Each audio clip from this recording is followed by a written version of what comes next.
Hindi pa inilalantad ng kampo ni Vice President Sara Duterte ang partikular na hakbang na gagawin ito sakaling ibasura ng korte ang motion to quash at maglabas ng arrest warrant laban sa Vice Presidente. Sa pagtatanong ng Bombo Radio Philippines kay Attorney Lima kaugnay sa pagiging handa ng legal team ni Vice President Sara Duterte na gamitin ang mga available na legal remedy sakaling magdesisyon ang Quezon City Regional Trial Court na walang express immunity ang Vice President at hindi hadlang ang impeachment status sa criminal prosecution. Sagot ni Attorney Lim na mayroong ilang posibleng legal remedies na maaaring gamitin ng depensa, ngunit kailangan munang pag-aralan kung alin dito ang nararapat na isagawa sakaling maglabas ng arrest warrant ng korte.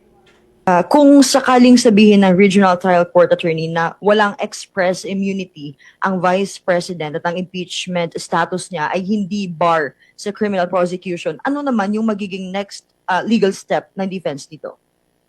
Okay, Jeray, kasi hindi pa rin kami makapagbigay ng actual na desisyon namin dyan. Lahat naman ng mga possible remedies ay pinag-uusapan pa namin. No? Although lahat yan, ng mga remedies na yan, handa rin kami na gamitin.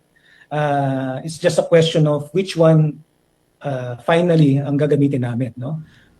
Nananatili naman umanong nasa mabuting kalagayan si Vice President Sara Duterte at handang harapin ang mga legal na proseso dahil nais ng Vice President na malinawan ang mga alegasyon at malinis ang kanyang pangalan.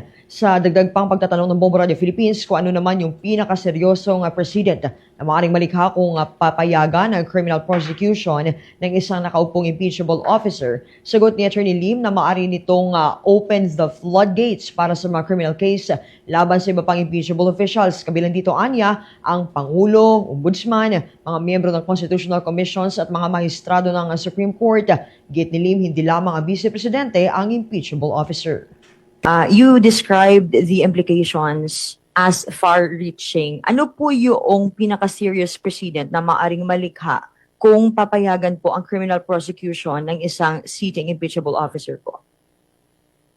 Okay, thank you for that. No? Well, I'm not saying it's going to happen, no, but I think the question is pretty obvious, no. Then kung pwedeng kasuhan at sampahan ng kaso at ipa-aresto pa nga, no, kunyari ang isang vice presidente habang nakaupo pa siya, maski na impeachable officer siya, yung ibang impeachable officers din, ganun din ba? Pwede rin pala silang makasuhan. So it's possible na it might open the floodgates, no, to lawsuits against impeachable officers, no. So again, but apart from that, no, wala na ako madagdag, Jeray, no, kasi yung ibang arguments namin tungkol diyan ay nandoon na nga, no, nasa merito na ng aming motion. But I think it's logical. The logical conclusion can be inferred naman from the fact that all of them are impeachable officers. Bahagi pa yan na naging sagot ni Attorney Paul Lawrence Lim, ang legal counsel ni Vice President Sara Duterte. Partikular na nais ng defense na malinawan kung maaaring isambay ang criminal prosecution sa panunungkulan ng isang impeachable official at kung paano ito dapat ihiwalay sa proseso ng impeachment.